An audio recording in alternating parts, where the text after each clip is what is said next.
السلام علیکم ورحمۃ اللہ وبرکاتہ۔ بہت سارے دوست ایسے ہیں جن کو نماز کے اندر خیالات آتے ہیں، وسوسے آتے ہیں، نماز کے اندر ذہن کہیں اور ہوتا ہے، انہیں پتہ ہی نہیں ہوتا کہ ہم نماز کے اندر کیا پڑھ رہے ہیں۔ اور بعض تو ایسے ہوتے ہیں کہ جن کو رکعتیں بھی بھول جاتی ہیں کہ ہم دوسری رکعت پڑھ رہے ہیں، تیسری ہے، چوتھی ہے، کون سی رکعت پڑھ رہے ہیں۔ اور بعض تو وہ ہوتے ہیں کہ جن کو اتحیات میں بیٹھنا ہی بھول جاتا ہے، سمجھ ہی نہیں آتی کہ وہ اب کون سی رکعت پڑھ رہے ہیں۔ اب ہم نے دوسری رکعت پڑھی ہے، اتحیات میں بیٹھنا ہے یا کھڑے ہونا ہے، تو اس میں بھی بعض لوگ بھول جاتے ہیں۔ تو ایسی سچویشن اور ایسی صورتحال میں جب ہمیں وسوسے آ رہے ہوں، خیالات آ رہے ہوں، نماز کا پتہ ہی نہ چلتا ہو کہ ہم کیا پڑھ رہے ہیں اور کتنی رکعت پڑھ چکے ہیں، تو ان خیالات سے اپنی توجہ ہٹانے کے لیے دو عمل آپ کو بتانے جا رہا ہوں۔ اس پر اگر آپ عمل کر لیں گے تو انشاءاللہ اللہ عز و جل سے پوری امید ہے کہ اللہ تعالیٰ آپ کے وسوسے ختم فرما دیں گے اور آپ کی توجہ نماز کی طرف ہو جائے گی۔ تو اس میں سب سے پہلی چیز یہ ہے کہ آپ نماز شروع کرنے سے پہلے اعوذ باللہ من الشیطان الرجیم اس کو 3 بار پڑھ لیں، اور 3 بار پڑھ کر اپنے بائیں کندھے کی طرف جو ہے اس کو تھوک دیں، بائیں طرف تھوک دیں۔ اگر گھر میں پڑھ لیں تو بائیں طرف تھوک دیں جہاں تھوکنے کی جگہ ہو،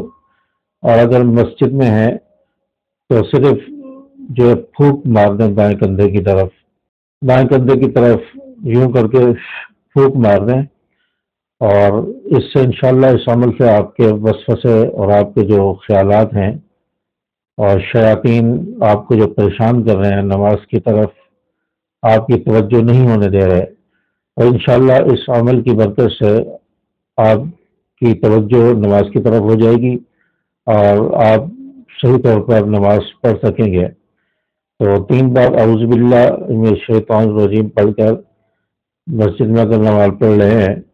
تو بائیں کندھے کی طرف یوں پھونک مار دیں یا تھتکار دیں، تھو کر کے اس طرح کر کے تھتکار دیں، کیونکہ مسجد میں تھوک نہیں سکتے ہیں، تو اس لیے اس طرح آپ کریں گے تو انشاءاللہ اس عز و جل آپ کو بہت زیادہ اس کا فائدہ نظر آئے گا اور بہت زیادہ بینیفٹ حاصل ہوں گے۔ اور دوسرا طریقہ یہ ہے کہ آپ نماز کے اندر جو صورتیں پڑھتے ہیں، نماز کے اندر ثنا پڑھی جاتی ہے، نماز کے اندر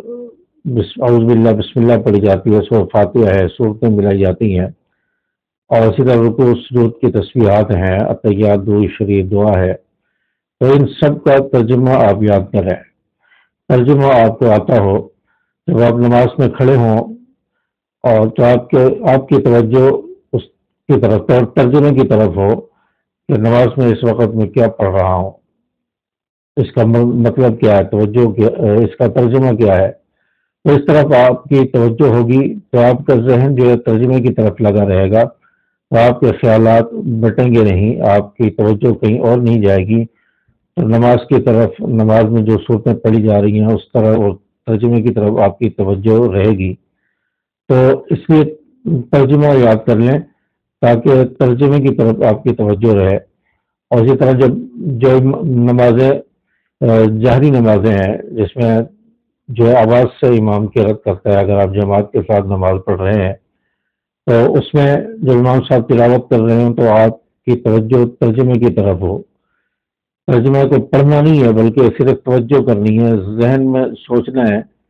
کہ امام صاحب جو قرات کر رہے ہیں اس کا یہ ترجمہ، یہ مطلب ہے، تو آپ اس طرف آپ کی توجہ لگی رہے گی، تو نماز کے اندر جو خشوع اور خضوع پیدا ہوگا، تو آپ کے خیالات جو ہے اور وسوسے جو نماز کے اندر آتے ہیں وہ کافی حد تک ختم ہو جائیں گے، اور آپ کی نماز جو ہے وہ صحیح طور پر ادا ہو جائے گی۔ تو اس لیے یہ 2 کام آپ نے کرنے ہیں، جن کو نماز میں خیالات آتے ہیں، وسوسے آتے ہیں، پریشان ہیں، تو یہ 2 عمل کر لیں، انشاءاللہ ان کے وسوسے، خیالات اور بے توجہی جو نماز کے اندر پیدا ہو جاتی ہے وہ ختم ہو جائے گی،